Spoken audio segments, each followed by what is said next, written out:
আসসালামু আলাইকুম আমার প্রাণপ্রিয় বন্ধুগণ, পুরা দেশবাসী। তো মূলত আমি আগে থেকে বিএনপি করতাম। তো এখন বিএনপির আচার আচরণ দেখে তো আমার মনে হচ্ছে আওয়ামী লীগ আর বিএনপি প্রায় একই রকম হবে। তো আওয়ামী লীগ 17 বছর দেখলাম।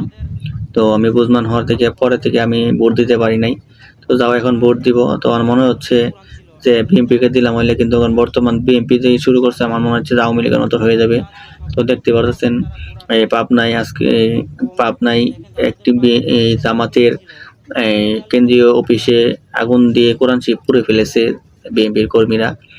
তো এটা কেমন ধরনের কথা? আমরা মুসলিম।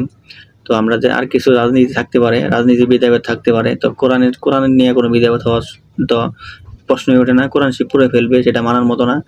তো বিষয়টা আপনাদের কাছে কেমন লাগতেছে? যেহেতু কোরআন শরীফ পুড়ে ফেলছে, তো সেই ক্ষেত্রে আমি এখন কি বলবো?